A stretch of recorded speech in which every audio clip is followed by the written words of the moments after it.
अगर आप अपने घर के लिए सोफा लेने वाले हो तो रुक जाइए, बिना इस वीडियो को देखे सोफा लेने की गलती बिल्कुल भी मत कीजिए, क्योंकि ये जो वीडियो है इसमें आपको पूरी जानकारी मिलेगी कि जब भी आप अपने घर के लिए सोफा लेते हो तो आपको कौन कौन सी चीजें देखनी चाहिए, जिससे कि आप अपने घर के लिए बहुत ही अच्छा और कंफर्टेबल सोफा ले सको। जैसे कि आप जो सोफा लेने वाले हो उसकी कौन सी फ्रेम आपको लेनी चाहिए, आपका जो सोफा होता है उसमें कंफर्ट के हिसाब से आपको कौन सा फोम लेना चाहिए, और जब भी हम फोम लेते हैं तो उसकी कितनी डेंसिटी होनी चाहिए। तो ऐसी इंफॉर्मेशन तो हम देखेंगे, पर जैसा कि हम सब जानते हैं सोफे को लुक देने का काम करता है उसका फैब्रिक। पर ये जो फैब्रिक होता है इसमें अगर सिलेक्शन करते समय हम गलती कर देते हैं, यानी कि गलत फैब्रिक का चुनाव कर लेते हैं, तो हमें आगे चल के बहुत सारी दिक्कत हो सकती है। तो इसीलिए अच्छे क्वालिटी का जो फैब्रिक होता है उसमें आपको क्लीनिंग की दिक्कत नहीं होती है, आपका जो सोफा है वो दिखने में भी अच्छा दिखाई देता है, और सबसे इंपॉर्टेंट चीज कि फैब्रिक के ऊपर भी डिपेंड होता है कि आपके सोफे का कॉस्ट कितना होगा। तो ऐसी सभी इंपॉर्टेंट चीजों के बारे में हम इस वीडियो में डिटेल से देखने वाले हैं, इसलिए इस वीडियो को पूरा जरूर देखें। चैनल पे अगर आप लोग नए आए हो तो चैनल को जरूर सब्सक्राइब कीजिए। तो जब भी हम सोफा बाय करते हैं तो वहां पर तीन इंपॉर्टेंट चीजों की तरफ आपको ध्यान देना पड़ता है। पहली चीज सोफे का फ्रेम, दूसरी चीज फोम, और तीसरी चीज जो कि है फैब्रिक। ऐसी तीन इंपॉर्टेंट चीजों की तरफ हमें ध्यान देना चाहिए। सबसे पहले बात करते हैं फ्रेम के बारे में। अगर फ्रेम ही सही तरीके से नहीं होगा तो आपका जो ओवरऑल वेट है, साथ में कुशन का वेट, इन चीजों को आपका सोफा जो है वो बेयर नहीं कर पाएगा, और आगे चल के ऐसा सोफा जल्दी खराब हो सकता है। आपका जो सोफा होता है उसका जो फ्रेम स्ट्रक्चर होता है उसके ऊपर आपके सोफे की ड्यूरेबिलिटी और जो आपका सोफे का शेप है वो डिपेंड होता है। अब रेगुलरली जो सोफा का फ्रेम बनाया जाता है उसके लिए इंजीनियर वुड का इस्तेमाल किया जाता है, जैसे कि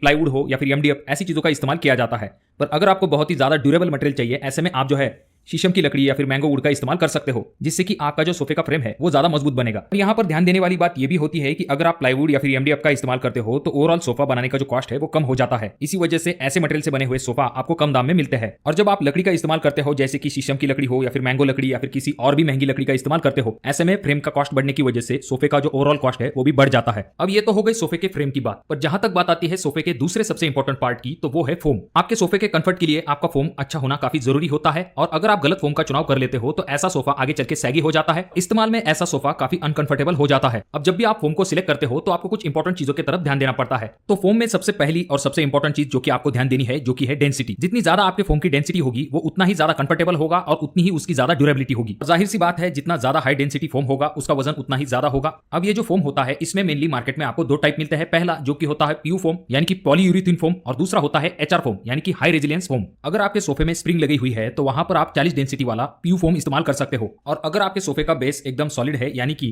कोई प्लाई वगैरह इस्तेमाल किया है तो वहां पर आप एचआर फोम की तरफ जा सकते हो, जिसमें कि आप 32 डेंसिटी वाला एचआर फोम या फिर 40 डेंसिटी वाला एचआर फोम इस्तेमाल कर सकते हो, जिससे कि आपको थोड़ा ज्यादा बाउंसी इफेक्ट मिलेगा। और अगर हम सोफे की बैक साइड की बात करते हैं तो वहां पर आप 2 इंच वाला 32 डेंसिटी वाला पीयू फोम इस्तेमाल कर सकते हो। तो चलिए अब बात करते हैं सोफे के तीसरे सबसे इंपॉर्टेंट पार्ट के बारे में, जो कि है फैब्रिक। तो सोफे के फैब्रिक के लिए आपके सामने बहुत सारे ऑप्शंस अवेलेबल है, जिनके अपने अपने एडवांटेजेस होते हैं। फैब्रिक में आपके सामने कुछ ऑप्शंस अवेलेबल है, जैसे कि कॉटन, वेलवेट, पॉलिस्टर, लेदर, ऐसे कुछ ऑप्शन आपको सोफा के फैब्रिक में मिलते हैं। अब एग्जांपल के लिए अगर आप कॉटन फैब्रिक की तरफ जाते हो तो इसका एडवांटेज ये होता है कि ये बहुत ही सॉफ्ट होता है। साथ में इसका दूसरा एडवांटेज ये होता है कि ये ब्रीदेबल होता है। साथ में इसे क्लीन करना या फिर मेंटेन रखना काफी आसान होता है। पर अगर इसके डिसएडवांटेज की बात करें तो इसके ऊपर आपको जल्दी रिंकल दिखाई देते हैं, और आगे चल के इसका जो फैब्रिक है वो थोड़ा सा फेड होने लगता है। साथ में इसके ऊपर जो दाग धब्बे हैं उन्हें भी निकालना या फिर साफ करना काफी डिफिकल्ट होता है। उसके बाद सोफे के फैब्रिक के लिए जो दूसरा मटेरियल इस्तेमाल किया जाता है, जो कि है लिनन। तो सबसे पहला फायदा तो ये है कि ये नेचुरल फाइबर है जो कि फ्लेक्स से बनाया जाता है, और ये इको फ्रेंडली होता है। साथ में ये ब्रीदेबल होता है, जिस वजह से समर जैसे सिचुएशन में ये काफी कूल रहता है। अगर हम इसके लुक की बात करते हैं तो यहाँ पर आपको काफी एलिगेंट लुक मिलता है, बहुत ही नेचुरल लुक मिलता है। और अगर हम कॉटन से इसका कंपैरिजन करते हैं तो ये कॉटन से काफी ज्यादा ड्यूरेबल, स्ट्रॉन्ग होता है और उससे भी ज्यादा सॉफ्ट होता है। अब कॉटन की ही तरह इसके कुछ डिसएडवांटेज है, जैसे कि इसके ऊपर आपको रिंकल जल्दी दिखाई देते हैं, साथ में इसके ऊपर जल्दी दाग धब्बे भी दिखाई देते हैं, या फिर उन्हें क्लीनिंग करना थोड़ा सा डिफिकल्ट होता है। और अगर हम बाकी फैब्रिक से इसका कंपैरिजन करते हैं तो थोड़ा सा कॉस्ट जो है वो ज्यादा होता है।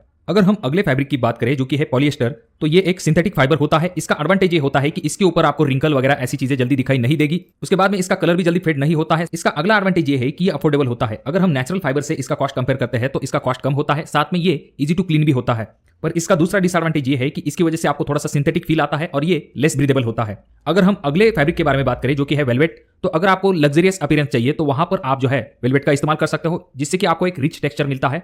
और अगर हम टच की बात करते हैं तो काफी ज्यादा सॉफ्ट टच आपको इस वेलवेट में मिलता है, और इसमें आपको थोड़ा सा वार्म फीलिंग मिलती है। अगर हम वेलवेट फैब्रिक के डिसएडवांटेज की बात करते हैं तो यहाँ पर पहला डिसएडवांटेज आ जाता है, जो कि है हाईली मेंटेनेंस। इस फैब्रिक की तरफ आपको हमेशा ध्यान देना पड़ता है, रेगुलर ब्रशिंग की यहाँ पर जरूरत होती है, और जहां पर भी आप हाथ वगैरह लगाते हो तो उसके मार्क जो है इस वेलवेट फैब्रिक के ऊपर दिखाई देते हैं। और सबसे बड़ा डिसएडवांटेज ये है कि ये ज्यादा कॉस्टली होता है अगर हम बाकी फैब्रिक से कंपेयर करते हैं तो। अब फैब्रिक में अगला ऑप्शन आपके सामने आ जाता है, जो कि है माइक्रोफाइबर। तो इसका एडवांटेज ये होता है कि ये जो माइक्रोफाइबर है ये काफी ज्यादा सॉफ्ट और कंफर्टेबल होते हैं, इनमें आपको स्वेट जैसा फील आता है। और अगर हम इसके अगले एडवांटेज के बारे में बात करें जो कि है हाईली स्टेन रेजिस्टेंट, यानी कि इसके ऊपर आपको दाग धब्बे जल्दी दिखाई नहीं देंगे। अगर आपके फैमिली में छोटे बच्चे हैं या फिर पेट्स है तो वहां पर ये एक अच्छा ऑप्शन हो सकता है। और ये हाईली ड्यूरेबल भी होता है, जिस वजह से हेवी यूज करने पर भी ये जल्दी खराब नहीं होता है। और ये लेस एक्सपेंसिव होने के कारण अफोर्डेबल फैब्रिक कैटेगरी में आता है। और अगर हम बात करें इसके डिसएडवांटेज की, तो इसका डिसएडवांटेज ये होता है कि ये ज्यादा से ज्यादा डस्ट और जो हेयर है उसे अपने तरफ अट्रैक्ट करता है। ये किसी मैग्नेट की तरह काम करता है, इसी वजह से इसके ऊपर आपको बाल या फिर डस्ट जल्दी दिखाई देती है और ये लेस ब्रीदेबल होता है। और इसका अगला डिसएडवांटेज ये होता है कि ये जो फैब्रिक है इसमें आपको थोड़ा सा सिंथेटिक फील मिलता है। बात करें अगर हम अगले फैब्रिक के बारे में जो कि है लेदर, तो अगर आप अपने सोफे का बहुत ही लग्जरी लुक चाहते हो तो वहां पर आप लेदर जैसे फैब्रिक की तरफ जा सकते हो। अब लेदर फैब्रिक का सबसे पहला फायदा तो यह है कि इसकी वजह से आपको एक लग्जरी लुक मिलता है।